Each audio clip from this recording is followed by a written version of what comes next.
پھر بھی گناہ زیادہ ہو جائے یہ میری رحمت کو گوارا نہیں ہو سکتا. نعرہ تکبیر، نعرہ رسالت، نعرہ حیدری، عصمت رسول پاک مفتی حماد صاحب قبلہ اس کو حق. یہ ان کے لہجے کی دھمک. اللہ اکبر. وہ پیغمبر کبھی آپ نے نا اپنے چچا کو اپنے پیچھے نہیں چلنے دیا، نہیں چلنے دیا. کیا فرمایا کرتے تھے؟ آقا فرماتے تھے چچا میرے پیچھے نہ چلا کرو. لوگ کہتے ہیں آپ کی شکل میرے باپ عبداللہ سے ملتی ہے، جب تم پیچھے چلتے ہو تو لگتا ہے کہ عبداللہ میرے پیچھے ہے. اللہ اکبر. وہ خدا کے واسطے قدر کرو باپ کی بھی، عزت کرو باپ کی بھی. یہ وہ درخت ہے نا جو اپنے جیتے جی اپنے بیٹے پر کبھی دھوپ نہیں پڑنے دیتے، اولاد پہ کبھی دھوپ نہیں پڑنے دیتا. یہ وہ درخت ہے جو اپنی اولاد پر دھوپ نہیں پڑنے دیتا. یہ وہ دیوار ہے جو اپنے باپ اپنی اولاد تک کسی آندھی کے جھونکے کو نہیں آنے دیتا. باپ اگر گھر میں بستر پہ بھی پڑا ہے نا تو اولاد کے لیے چٹان ہوتا ہے، چٹان ہوتا اولاد کے لیے. اس لیے گزارش ہے عزت کیا کرو باپ کی، قدر کیا کرو. اور ان کے سامنے کبھی اونچی آواز میں بات نہ کیا کرو. جو کہتے ہو نا تم نے ہمیں دیا ہی کیا ہے، تم نے ہمارے لیے کیا ہی کیا ہے. یہ بڑا مشکل جملہ ہوتا ہے، بڑا مشکل. میرے ایک ملنے والے اور میں نام نہیں لوں گا، تو وہ ایک دن مجھ سے کہنے لگے مولانا میں بچوں کی زمین کے لیے نا تاکہ ان کی زمین بچی رہے میں نے جیلیں کاٹی ہیں، اپنی اولاد کی زمین بچانے کے لیے. لوگ اکیلا تھا میں باپ کا، دشمنوں نے پوری طاقت لگائی کہ یہ مر جائے، اس کی زمین ہم ہڑپ لیں، جیل چلا جائے، زمین بک جائے. وہ کہتا ہے کہ میں اولاد کی خاطر جیل کاٹ کے آیا تاکہ ان کی زمین بچ جائے. آج میری اولاد جب مجھ سے کہتی ہے کہ تم نے ہمارے لیے کیا کیا ہے تو کہتا ہے یہاں کا پسینہ تلوے میں نکل جاتا ہے، تلوے میں نکل جاتا. اس باپ کے جملے کیا تھے؟ اس نے کہا تھا مولانا سچ بات یہ ہے، یہ مجھ سے پوچھتے میں نے ان کے لیے کیا کیا ہے. وہ کہتا پیدا کرنے والے کی قسم جائیداد چھوڑو، دولت چھوڑو، تعلیم دی، بزنس دیا، سب چھوڑ دو، میں نے جو ان کے نام رکھے ہیں یہ اس کی قیمت نہیں ادا کرتا. یہ باپ ہوتا ہے. وہ کہتے ہیں جو میں نے ان کے نام رکھ دیے ہیں یہ اس کی قیمت نہیں ادا کر سکتا. اس لیے تم سے گزارش ہے میرے بچوں، اللہ تمہیں جوانیاں دے اور ہوش میں آؤ. کبھی باپ کو تکلیف نہ دینا، کبھی باپ کو دکھ نہ دینا، ورنہ اگر یہ چلا گیا ہمیشہ اس کاندھے کو ترس جاؤ گے جس پہ رکھ کے تم سر رویا کرتے تھے. نہیں ملے گا کوئی تسلی دینے والا. ورنہ دنیا اتنی عجیب ہے، لوگ رو کے سنتے ہیں، ہنس کے اڑا دیتے ہیں. تمہارے دکھوں کو دکھوں کی طرح سنیں گے، پھر موج کریں گے تمہارے ہٹتے، ہنسی اڑائیں گے تمہاری. صرف ایک باپ ہے جو تیرے آنسو دیکھ کے رو دیتا ہے. اس لیے میری گزارش ہے عزت کیا کرو باپ کی، قدر کیا کرو ماں کی. یہ بہت قیمتی رشتے ہیں، بہت قیمتی رشتے. سنا ہوگا ایک دن حضرت موسیٰ کلیم اللہ نے عرض کی تھی میرے مالک وہ بندہ کون ہے جو جنت میں میرے ساتھ رہے گا؟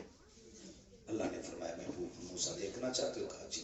فلاں مقام پہ چلے جاؤ، اس کی دکان ہے. گئے، جا کے دیکھا گوشت کاٹ رہا تھا، چکر میں تھے کون سی نیکی اس نے کی ہے کہ کلیم کے ساتھ جنت میں رہے گا. آپ بیٹھ گئے، بتایا نہیں میں کون ہوں، وہ بھی نہیں جانتا تھا چہرے سے. بیٹھے رہے، صبح سے شام ہو گئی، گوشت کاٹ کے بیچتا رہا. آپ نے دیکھا کوئی نیکی بھی اس نے نہیں کی. پھر سوچنے لگے شاید رات کو یہ قیام کرتا ہوگا. جب وہ دکان بند کر کے چلنے لگا نا تو آپ بھی پیچھے پیچھے ہو لیے. اب آپ کا تو وہ اپنا وطن تھا نہیں، اس نے آپ کو چلتے دیکھا. چہرہ نبی کا چہرہ تھا اور نبی کے چہرے میں وہ کشش ہوتی ہے جو اسے دیکھتا ہے دیکھتے ہی رہ جاتا ہے. دیکھا، کہنے لگا وہ حسین چہرے والے کہیں باہر سے آئے؟ فرمایا جی پردیسی ہوں. کہا اچھا وہ لوگ کتنے اچھے تھے؟ کہا پردیسی ہو. کہا کہا پھر؟ کہا اگر اجازت دے تو ایک رات تیرے گھر گزارنا چاہتا ہوں. اس نے کہا زہے نصیب مہمان میرے گھر آئے. لے گیا بلا کے. آپ اس مقصد سے گئے تھے کہ دیکھیں کون سی عبادت کرتا ہے.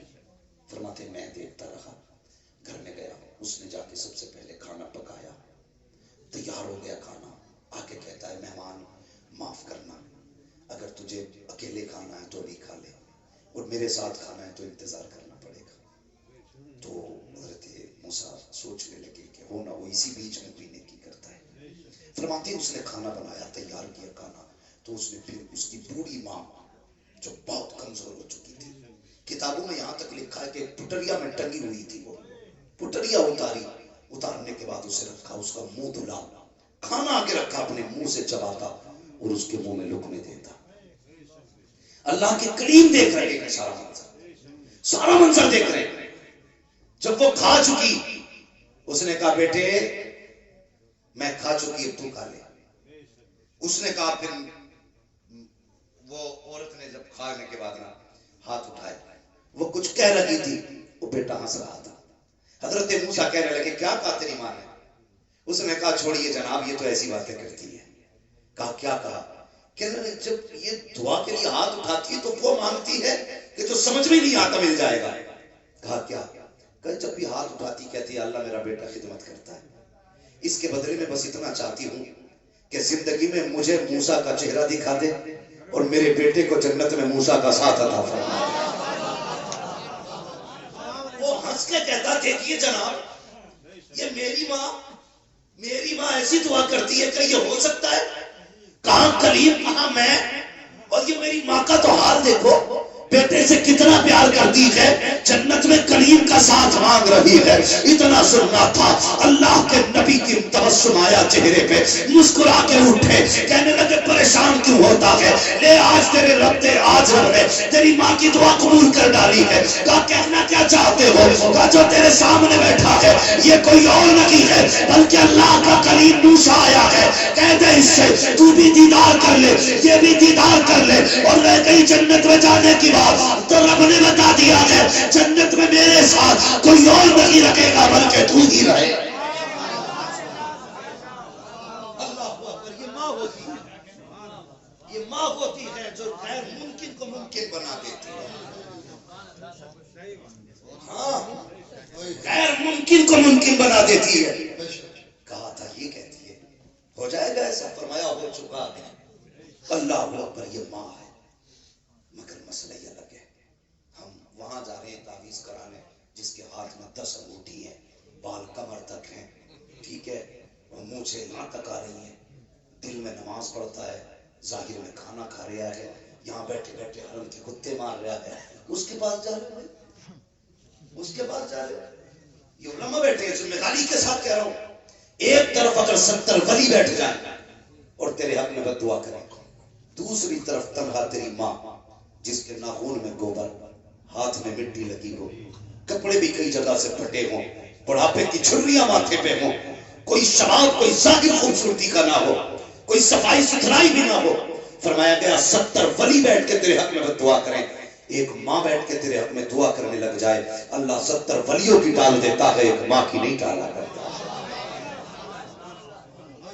یہ ماں ہوتی, اس لیے قدر کیا کرو ماں کی, عزت کیا کرو ماں کی.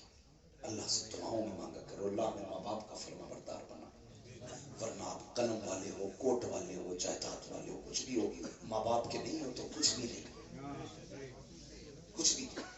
آج جیب پہ قلم لگ جائے, جیب پہ ذرا سا قلم لگ جائے تو پھر اس کی ساری پاور ابا کو دکھا رہا, ابا کو دکھا رہا. اگر باپ نے کہہ دیا اللہ ادھر کو ہٹیے, یہ اللہ ادھر کو ہٹیے, کہہ رہا دیکھتے نہیں ہو ڈریس گندی کر دی. اور بغیرت جس کے ہاتھوں پہ مٹی بتا رہا ہے نا, تو اگر اس نے اپنے گندے کپڑے پہن کے مزدوری نہ کی ہوتی نا, آج تیرے بدن پہ صاف کپڑے نہیں ہوتے. ہاں, تیرے بدن پہ صاف کپڑے نہیں ہوتے. آج اس سے کہہ رہا ہے نا تم نے کپڑوں کا خیال نہیں کیا, اگر اس نے اپنے کپڑوں کا خیال کیا ہوتا تو شاید کوئی تجھے پہچاننے والا بھی نہیں ہوتا. کبھی خیال آیا کرے نا, وہ کیا میرے سامنے, وہ کیا میرے سامنے. میں ایک بات اور کہہ کے جانا چاہتا ہوں, خدا کے واسطے جس طرح باپ کی عزت کرتے ہو نا, باپ کے بعد بڑے بھائی کی بھی اتنی عزت کیا کرو, اتنی عزت کیا کرو بڑے بھائی کی. اس لیے زیغم بھائی باپ کے بعد بھائیوں کو بڑا بھائی باپ بن کے پالا کرتا ہے, باپ بن کے پالا کرتا ہے. کئی بھائیوں کو میں ایسوں کو جانتا ہوں, آنکھوں دیکھ کی بات ہے, کوئی کتابی نہیں ہے جو حوالے مانگو مجھ سے, آنکھوں دیکھ کی بات ہے کہ بھائیوں نے